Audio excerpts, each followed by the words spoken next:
This episode is sponsored by Realtor.com, who wants you to take advantage of your free profile on Realtor.com. By claiming and completing your free profile, adding a photo, and all of the information that puts you head and shoulders above the competition, you're on your way to receiving free leads, helping search engines find you, and staying top of mind with past clients. To learn more about claiming your free profile, go to Realtor.com/profile.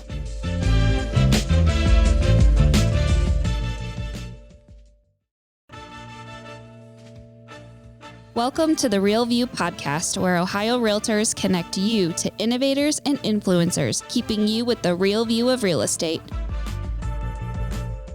Whether you're a broker, agent, first-time homebuyer, industry leader, or just happen to stumble upon our podcast today, you can expect to hear tips, tools, tricks, interesting information, and so much more from the experts in Ohio's real estate game.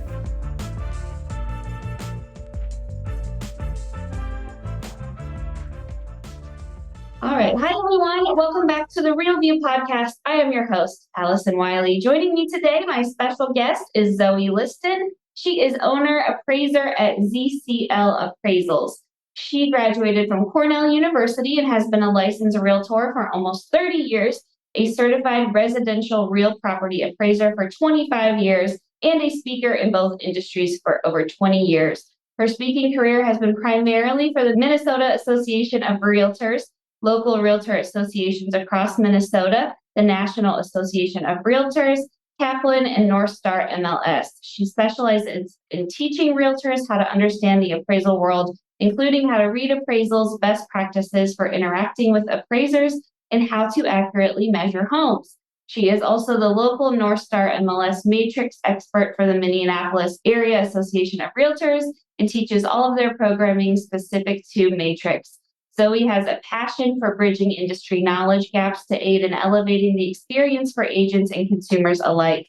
She is an interactive educator who uses humor and levity when she speaks, which makes her sessions engaging and educational. She hopes to continue building her legacy of breaking down industry communication barriers, one conference at a time, as she makes her way across the U.S. In her downtime, Zoe can be found out in the water, on her kayak, with friends, on the road, in her midlife crisis purchased Harley-Davidson motorcycle, or at home snuggling and cleaning up after her many foster dogs, which we were just talking about, making sure they were quiet for the recording today. So Zoe, what an amazing career and bio, and welcome onto the show. Thank you very much. I'm excited to be here. This is a great program to put on.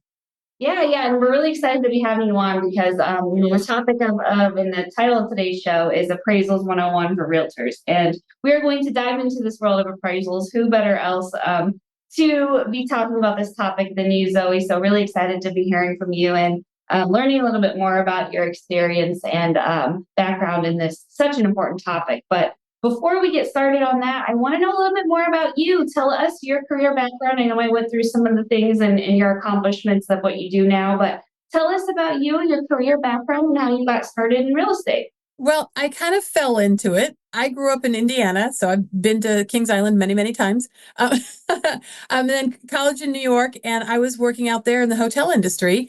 And I decided I wanted to move back to the Midwest. I picked Minnesota out of the blue, hadn't been here since I was 5 years old or something on a camping trip. And I bought a house. And I thought, well, that was fun. That was really fun. So I kind of stumbled into it and started selling real estate. But selling is hard. I'm not a salesperson. And somebody asked me, hey, I need another appraiser working for my company. Would you be interested in appraising? I'm like, sure, talk to me about it. And I totally fell in love with appraising. It is still real estate. You still get to see the houses. You're still involved in an exciting industry that people love, but you don't have to deal with other people's emotions.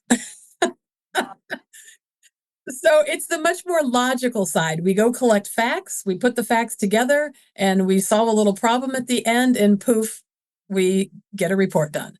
So I've been a realtor this whole time, but I identify as an appraiser, and I've done both. And then the teaching is just so much fun because I do both sides.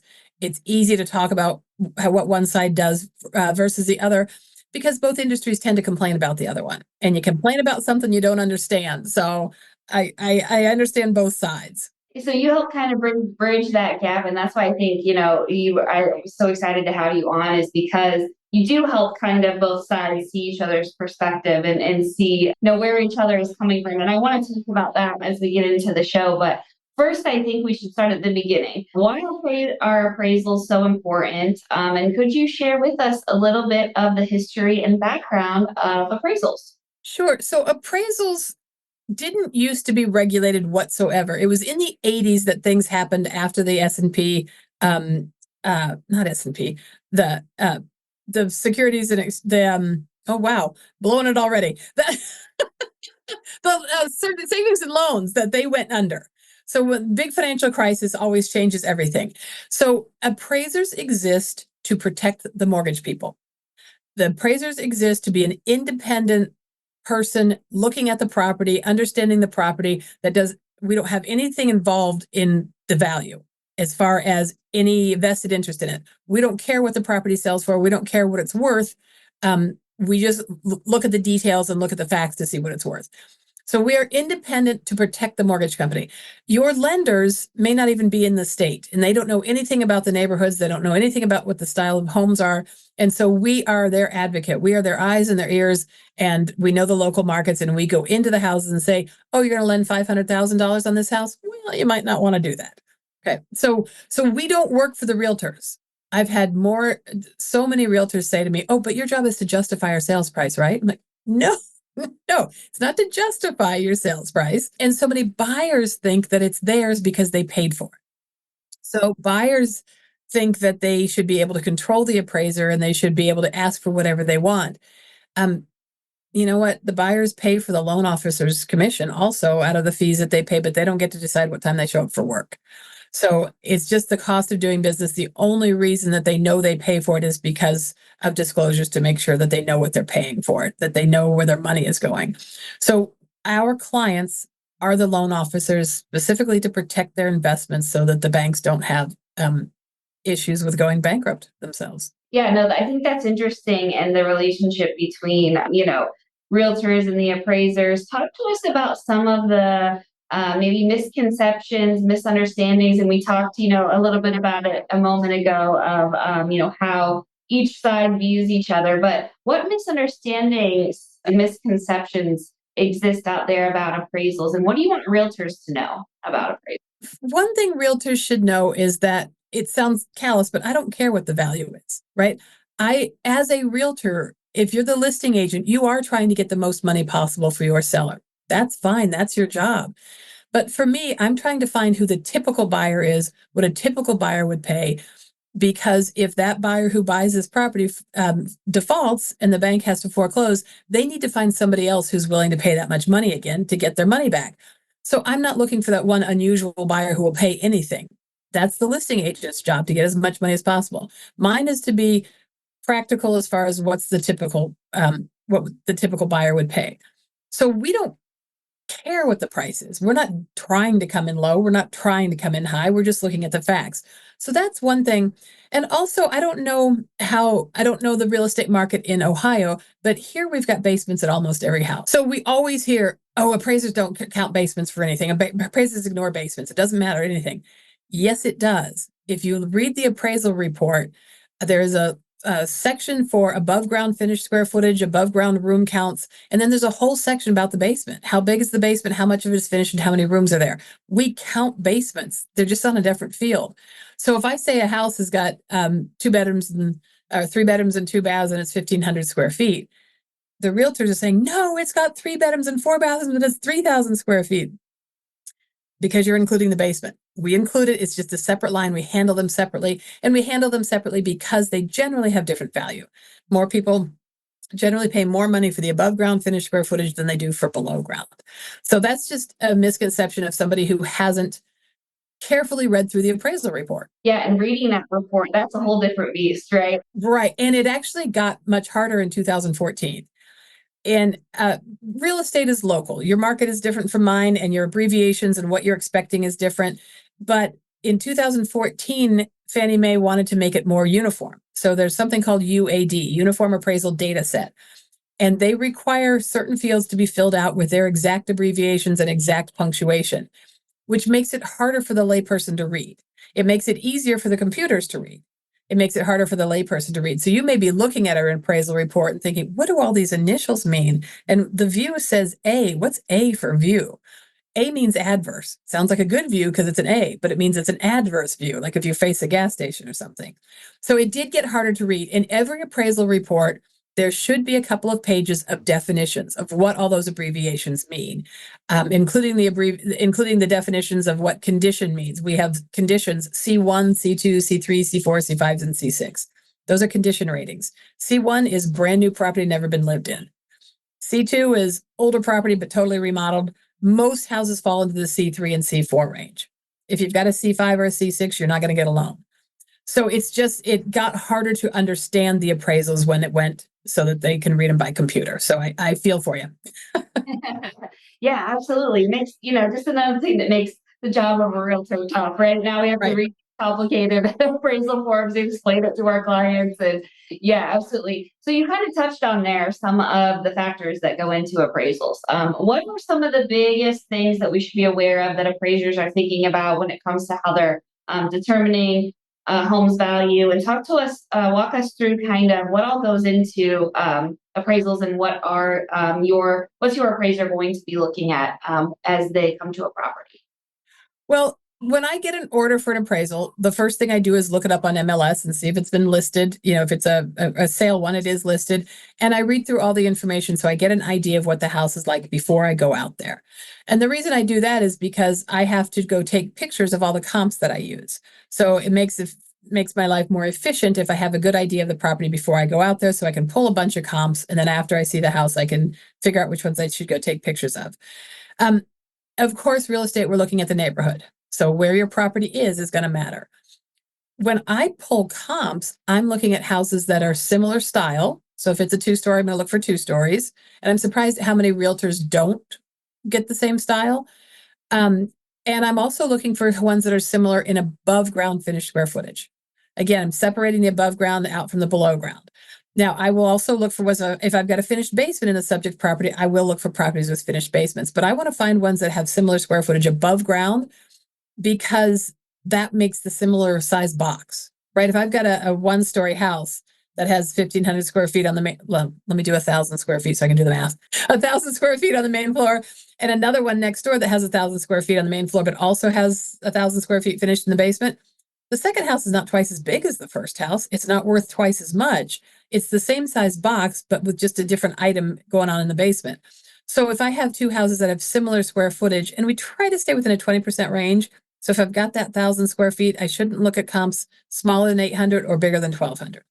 And that's another mistake that I often find in realtors.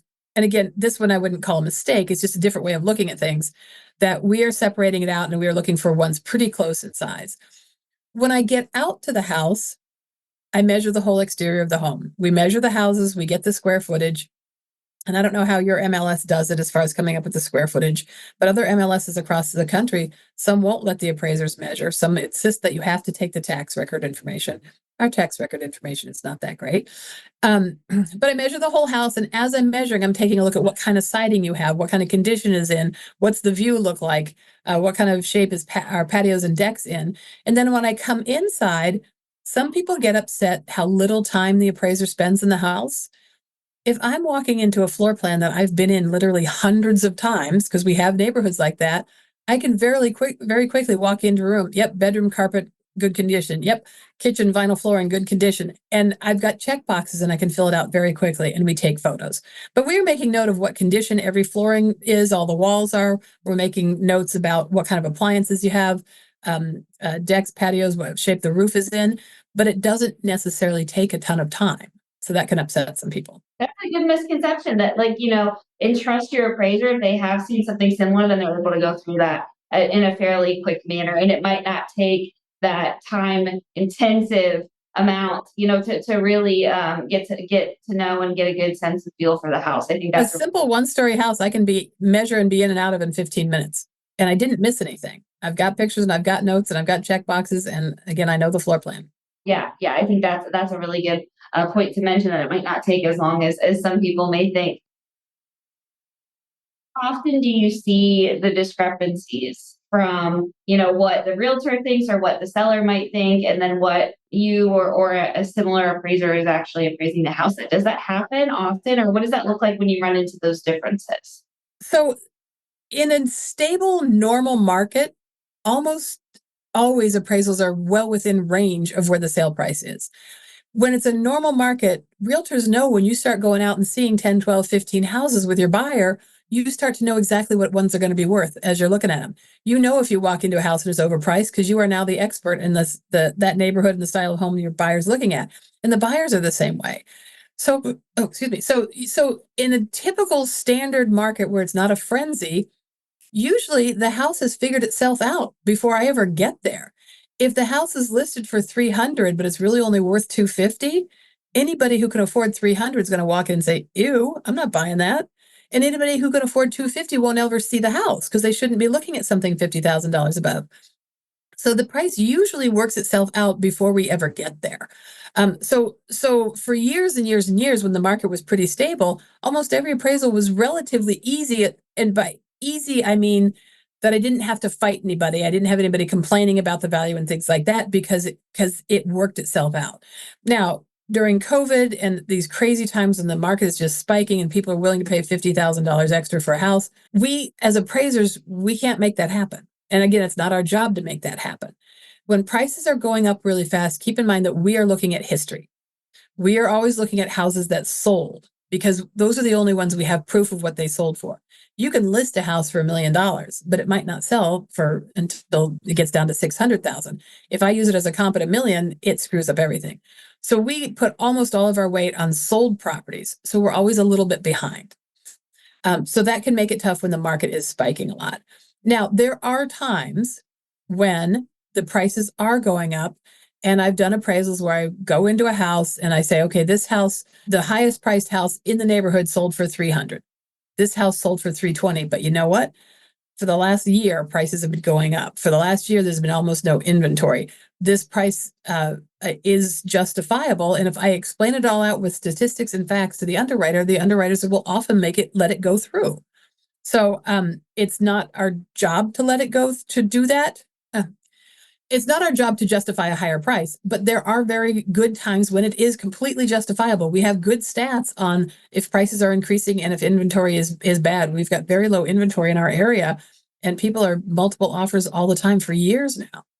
Yeah, so that was going to be kind of my next question. Knowing what we went through in COVID and seeing home prices rocket, and seeing, as you mentioned, people offering, tens of thousands of dollars over asking prices, and maybe, buying a house that they're overpaying for. How is that? How are you expecting appraisals to kind of work moving forward? Now, what is the future of that looking like, knowing that we're coming out of such a crazy time, and COVID, see that crazy prices and overpayments? It's definitely causing some problems. First of all, the appraisal is done for the lender, but it does help protect the buyer also, right? If the lender won't give them the loan because the house isn't worth it, it helps protect the buyer, even though they're frustrated and they want the house. So more and more of those houses went with appraisal waivers, or they had to come in with cash down, or, once again, rich people can do whatever they want. Poor people can't. So if you have an extra $100,000, just buy whatever house you want. And we always say from the appraisal world, if you want to overpay for the house, fine, but you got to use your own money. Yeah. So, Yeah. Save money helping you overpay for something. Sorry. yeah. Yeah. But part of the problem now is that prices have come down a little bit. So now those people who bought a house overpriced and think, oh, houses always goes up. Housing is a great investment. And they're trying to refinance or they're trying to sell, and house prices have gone down and now they're stuck. So, and that's what happened in '07 when people got stuck and they couldn't sell their houses. Now it's not that bad this time. Though I know a lot of appraisers across the country are seeing some foreclosures coming up. But if you pay too much for your house, you got to plan to stay there for a while. So, because the housing prices are coming down and things like that. Part of some of the issues that pop up for realtors also is that there's so much news and so much HGTV and so much where people think that their house is an investment. It can be, and it can be worth a lot of money, but it also should be someplace that you want to live. So buy it because you want to live there. Buy it, remodel it the way you're going to use the house. Don't worry that you have to have 4 bedrooms for anything. If you plan on it as a safe place for your money if you're going to be there for a while. Don't try to make money off your house because you cannot control what's going to happen to the prices. Yeah, I think that's very true. And I know I've talked to numerous realtors who say, the remodels that you think are going to bring in a lot of money, a lot of times don't. A lot of times you don't need to do these crazy remodels to increase the value of the house. I've heard realtors say that on a couple different occasions. So I think it's a huge misconception out there. Everyone's like, well, let me review my kitchen and I've increased the home value, by this much. Because HGTV tells them that you can get it done in 2 days. We'll put a new roof on the house and it's worth 20,000 more. No, it's not. A house has to have a roof. And oh, I saw some hideous houses uh, during the whole gray phase, the prison gray with everything. Oh, we had people going in and rehabbing these beautiful 1950s homes with gorgeous hardwood, and they put that plastic gray stuff, the luxury vinyl plank that's supposed to be so pretty, they put it over hardwood floors. They diminished the value because they were going with trendy stuff. Now, it's not to say that you shouldn't rehab homes. Definitely what we're looking at as appraisers when we walk in is condition. Okay. That you walk in and you know if a house is in good shape, if people, because we know buyers are going to pay less if they have to do a lot for it. But be careful what you do. And there's always the problem of value, price versus value. We live in Minnesota where water is very important. People will pay anything to live on a lake, but for some reason they don't pay anything for a pool. So you can spend $70,000, $80,000 on a pool, and you hold an open house, and the first thing people ask is, what does it cost to fill in the pool? So in lower price ranges, and lower meaning anything under $1 million, a pool is a negative. But people put it in because they love it, and which is great. They should love it and they should want to use it and have it that be their family way of life. But they shouldn't put it in expecting money back. They shouldn't put it in and then be surprised that they're not getting money back on it. And there's a lot of things like that. People spend extra money on some fancy stuff. Like there's still people advertising what kind of cable work they have going through their house. I can't even think of the terms, but like Cat 1 cable or whatever. Like nobody cares. Everything's wireless. But so we're always looking at what's most important to the typical buyer. Now that can get sort of weird also, because the stereotypical buyer for a suburban house is the female's perspective. NAR used to have some statistics, and I haven't looked lately, but it was something like 97% of home purchases have a woman involved. And it's one of the places where women have more say than other places. If you do an open house, you're standing in the kitchen waiting for people. The woman comes to the kitchen, the man goes to the garage. The garage is an empty box with nothing interesting out there. But the things that add value to homes are very often what the stereotypical female likes. Nice bathrooms, nice primary bathrooms, primary suite, and nice kitchen. It's kind of icky to talk in terms like that, but that's where most of the value is. It's not the fact that you got heated floors in your garage. Sorry to roll my eyes on that. No, I'm here for it. No, I think that's super interesting. And Dave, I just think it's all fascinating to learn psychology behind this, what people want. I mean, I'm sure you never have a dull day, in your work. Sure, it's always something, new and exciting and different. And although, yes, you're walking into homes who are similar, but there's so much that goes into it. That's part of the reason I love real estate. I was in a house just the other day in a super expensive old neighborhood, 1920s neighborhood. And the house is small because houses were, but they have remodeled the kitchen in the 1920s era. So all the rounded cabinets, it looks like an airplane from the 20s or something. It's very cool. It's just beautiful, but it's going to be hard to sell just because most people can't live in a house that small for that kind of money. But it's very cool. Yeah, I love seeing all the houses. That's why I'm glad that even though I'm not very good at sales, I'm glad I get to still be in the real estate industry. Yeah, no, absolutely. And I know I'm a person who loves homes too. And I love like looking and peering into windows and stuff on like evening walks. Like, what's this house look, So I'm like, maybe I should go into appraising. Who knows? Go see the inside of some of these cool homes that I love looking at. So We don't have a winter this year, but we have an event every winter called the Luminary Lope, a big event that goes on. And at night, then one of the frozen lakes, there's thousands of luminaries, and everybody hikes or walks or skis or snowshoes on the lake. And I do it because, again, it's an expensive neighborhood. It's the neighborhood where the Mary Tyler Moore house is. So old-fashioned, big 3-story houses. And man, it's just fun to see all the houses lit up at night. it is. They're so pretty and beautiful. And yeah, it's fun. I enjoy it. I enjoy it as well. I'm going to go back to the relationship between realtors and appraisers. How can we best work with each other? What does a healthy relationship with our appraisers, look like? And do you see like realtors having kind of their go-to appraiser that they're always sending to their properties? And talk to a little bit about that relationship aspect between realtors and their appraisers. Okay. Well, of course, it varies depending on who you are. Keep in mind that realtors and appraisers both belong to the National Association of Realtors. So even though appraisers may not all be salespeople like I am, we are all technically realtors. And so your code of ethics applies to how you treat the appraiser also. Even though I know after being with a buyer forever and you're sick of having in your car and you finally got him a house and that stupid appraiser ruins the deal for you. Don't talk like that. Okay. Uh, um, so so treat us with respect. And I used to speak at an office all the time. The loan officer always spoke before me, and every time he spoke, he had a cartoon on the front wall of two guys hanging from shackles in a dungeon. What are you in here for? What are you in here for? And the loan officer says, "I'm in here for miscalculating the GSE or whatever." And the appraiser says, or the realtor says, I looked an appraiser in the eye." So during the last housing crash, where there were some rules put into place, people misunderstood them a little bit and went a little bit overboard. Yes, you can speak to an appraiser. Yes, we are people. Yes, we won't, we're not as celebrities where you're not allowed to look us in the eye and talk to us. What you can't do is you can't threaten us. You can't tell us what value you want. You can't say, the family is going to be homeless if you don't come in at the value we need. But we do need information from you. So when I come out to the house, I've got all the information in MLS and I get to see that house. But unless you put in MLS what year the kitchen was remodeled and what year the bathroom was remodeled, and sometimes we need to know what kind of material you used because the flooring is a new kind of material we haven't seen, or the counters are something unusual. We need that information from you. So the more information you can get to the appraiser, the better.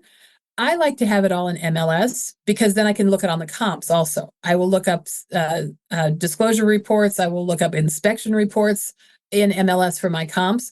So the more information you can have out there as public information, or at least public in the real estate industry, helps us all out completely.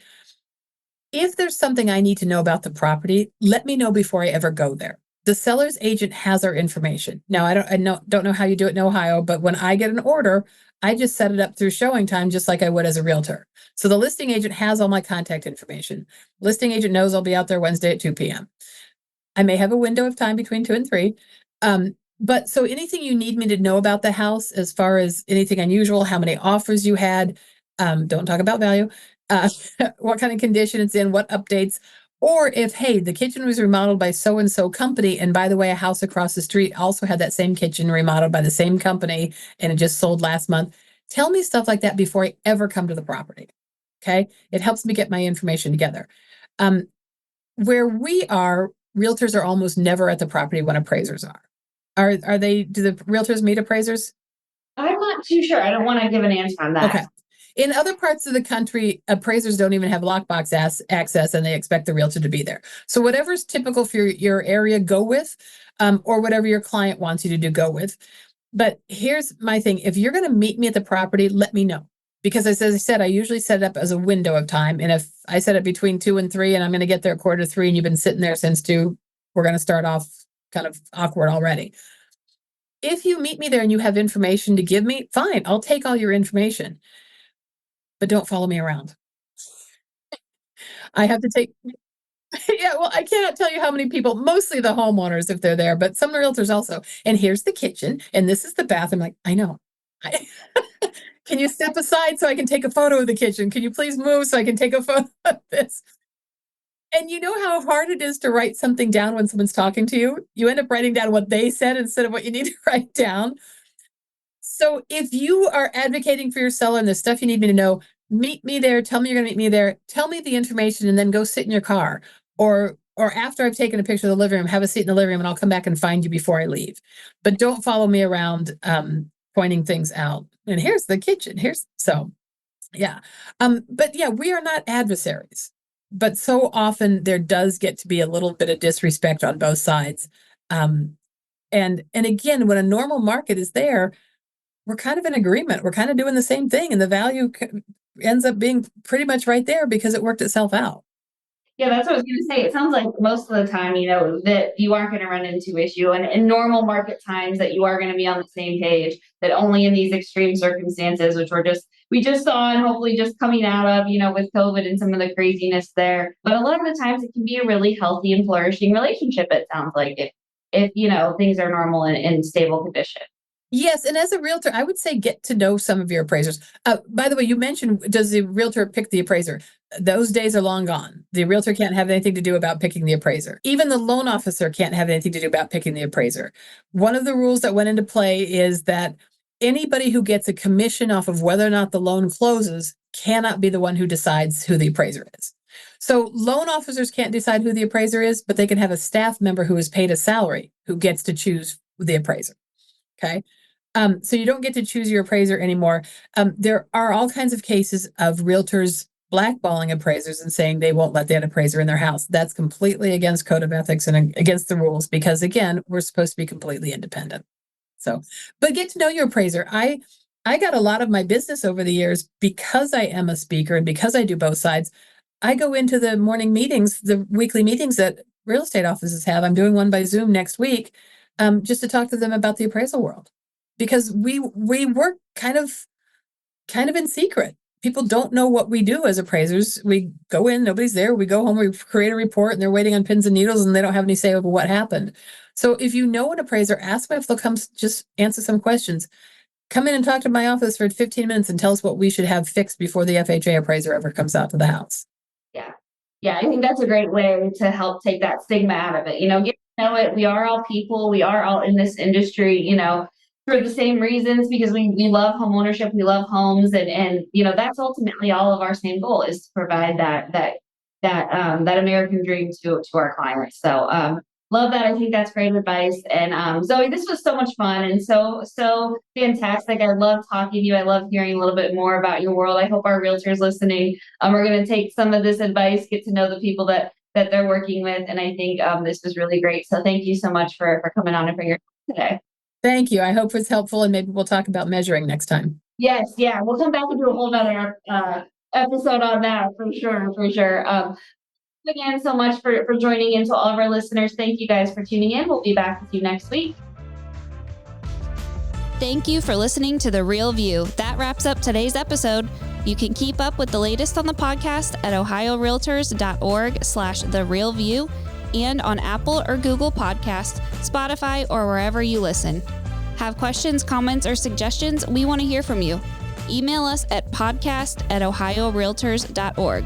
We'll see you next time.